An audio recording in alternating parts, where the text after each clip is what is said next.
अभी last time जो हम लोगों ने बात किया था, अपर्चर सबको समझ में आ गया है, शटर स्पीड सबको समझ में आ गया है। अपर्चर और शटर स्पीड को जो हम यूज़ करने के लिए कभी कभी अगर हमारे पास लाइट कम पड़ जाती है, मान लो मैंने सोचा है कि मुझे इतने ही अपर्चर पे खींचना है और इतने ही शटर स्पीड पे खींचना है, और लाइट हमें अगर कम पड़ जाती है, वो शटर स्पीड और वो अपर्चर नहीं लगा पाते हैं, तो उस समय में हमारा तीसरा टूल काम आता है, उसको बोलते हैं आईएसओ। आईएसओ मतलब हमारे जो कैमरा का जो सेंसर होता है उसकी जो सेंसिटिविटी होती है उसको हम घटा बढ़ा सकते हैं। ठीक है, ये हम अभी आपको करके दिखाते हैं। फॉर एग्ज़ाम्पल ये मेरा कैमरा लिया हमने और इसके ऊपर हमने अभी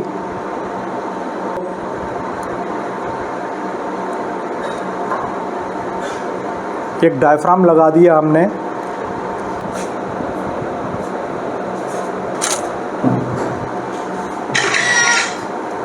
अब ये पिक्चर डार्क हो गई है ना।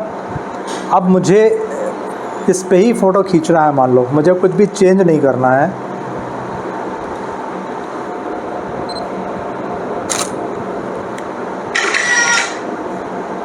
ये पिक्चर आई लेकिन मेरे हिसाब से नहीं है अभी जितना मुझे चाहिए, लेकिन यहाँ पर हम फ्लैश नहीं चला सकते, हमें इसी लाइट में खींचनी है और इसी लाइट में खींचनी है, उसी डायफ्राम पे खींचनी है और उसी शटर स्पीड पे खींचनी है।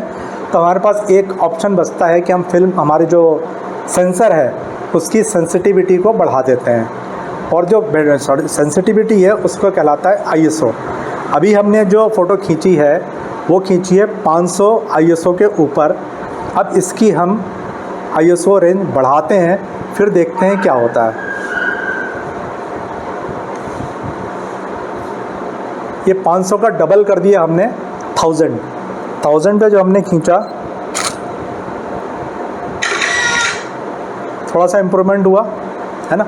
अब इसी आईएसओ, मैं कुछ भी चेंज नहीं कर रहा हूँ, खाली आईएसओ चेंज कर रहा हूँ।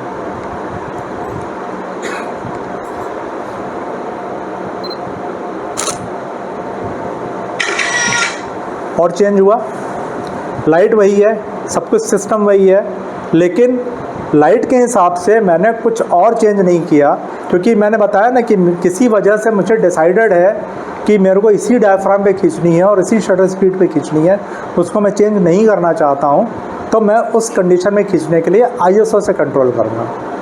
तो आईएसओ एक ऐसी चीज़ है, कम से कम लाइट में भी आप उसमें अच्छी फ़ोटो ले सकते हैं। तो जैसे ही मैंने आईएसओ इसकी 2000 का, सबसे पहली वाली जो खींची थी 500 पे खींचा था, अभी हमने जैसे ही 2000 किया इसका, तो हमारी पिक्चर हमारे हिसाब से सही आ गई। ओके, लेकिन अब ये क्वेश्चन आएगा कि जब अधिक आईएसओ पे शार्प पिक्चर आती है तो अब अधिक आईएसओ क्यों नहीं रखते? ठीक है ना। तो हर फायदे के थोड़े से नुकसान भी होता है।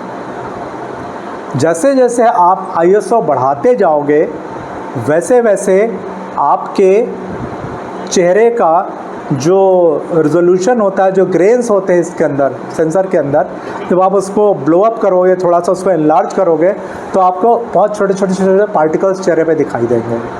जैसे जैसे आप आईएसओ बढ़ाते जाते हो वैसे वैसे आपके चेहरे पे ग्रेन्स आने लगते हैं, जो कि अच्छे नहीं लगते हैं। तो नॉर्मली ह्यूमन फोटोग्राफी के लिए हमेशा 1000 ASA तक ही एक सेफ़ आईएसओ लिमिट रहती है। उसके ऊपर जैसे जैसे आप जाते हो, ठीक है, पिक्चर तो आ जाती है, लेकिन उसकी जो क्लैरिटी भी नहीं कहेंगे, उसकी जो स्मूथनेस रहती है फेस की, वो ख़त्म होना शुरू हो जाती है। मैं भी करके दिखाता हूँ अभी आपको।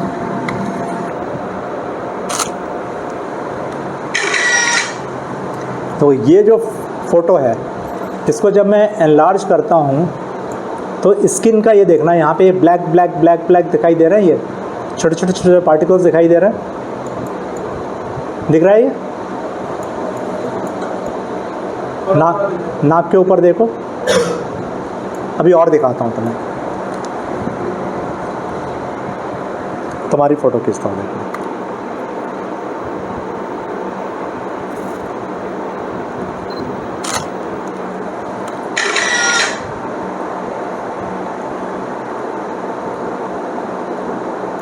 जितना स्मूथ चेहरा होना चाहिए, छोटे छोटे छोटे छोटे पार्टिकल्स दिख रहे हैं। अभी मैं कंपेयर करके बताता हूँ, यही वाली फ़ोटो जब मैं 100 ISO पे लूँगा तब देखना क्या आता है।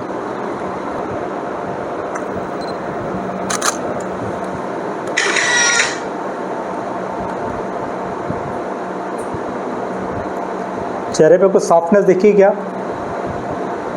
थोड़ा ब्राइटनेस दिख रहा है। ब्राइटनेस अपनी जगह, सॉफ्टनेस की बात करो। चेहरा जो सिल्की फेस आया क्या? स्किन देखो, यहाँ पे स्किन देखो अपनी, हाँ। और सबकी दिखाता हूँ मैं एक एक करके।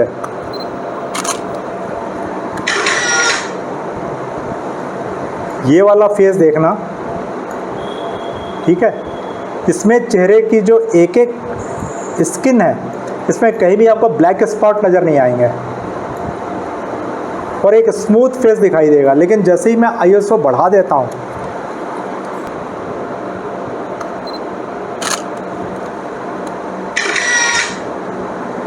फर्क समझ में आया?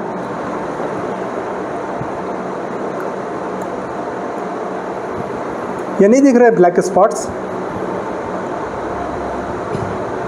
सर थोड़ा कंपेयर करेंगे तो पिछले वाले से।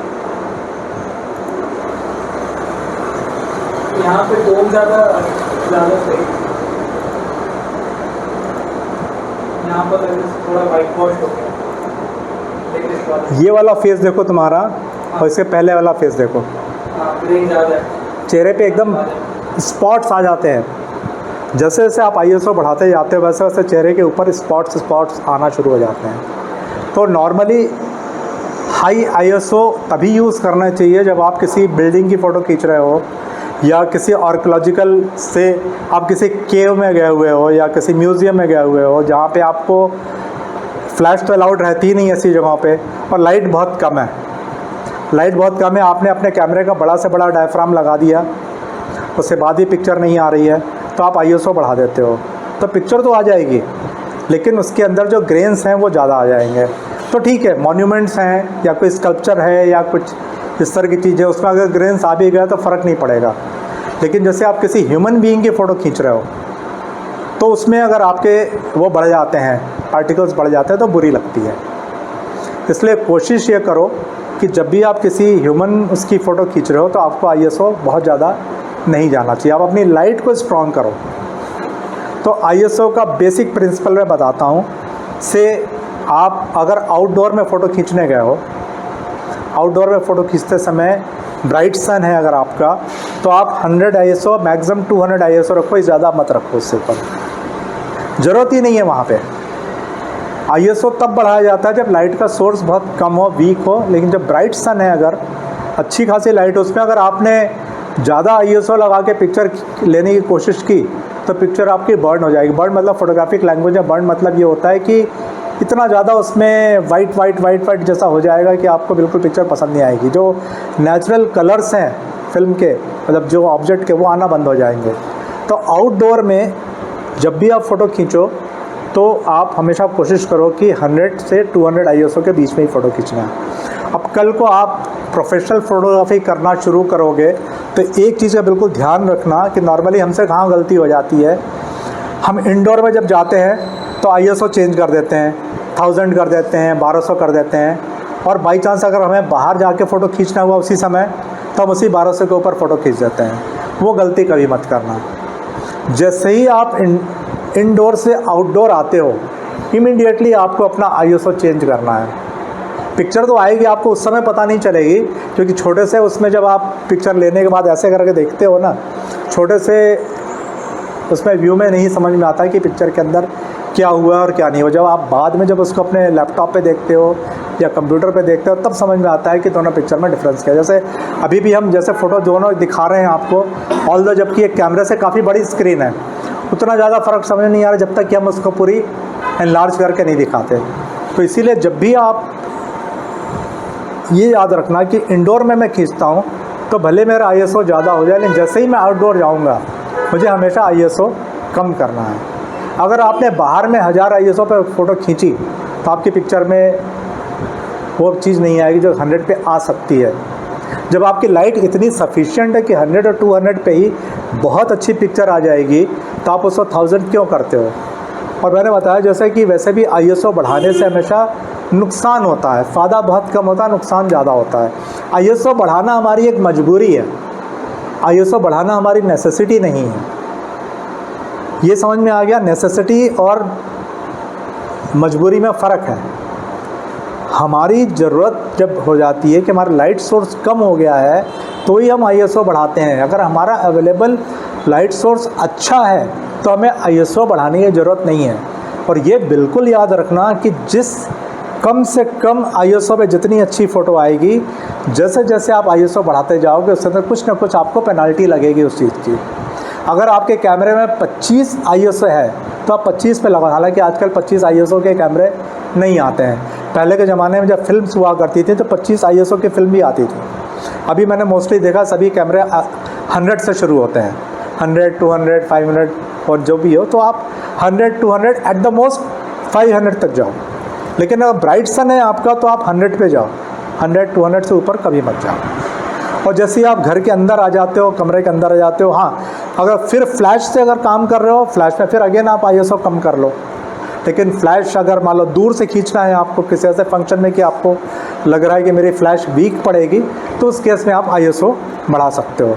जब हम फ्लैश अलग से पढ़ाएंगे तो हम बताएंगे फ्लैश और ISO का आपस में क्या रिलेशन होता है। तो अभी तो ये क्लैरिटी आ गई कि हमारा ISO जैसे जैसे बढ़ता है वैसे वैसे हमारे चेहरे के ग्रेन्स बढ़ते हैं जो कि अच्छे नहीं लगते हैं, इसलिए कम से कम ISO पे हमको फ़ोटो खींचना है।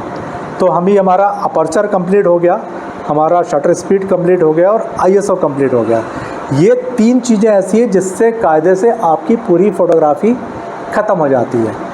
यहीं शुरू होती है और यहीं ख़त्म हो जाती है। इसके अलावा चौथी कोई चीज़ नहीं है फ़ोटोग्राफ़ी में।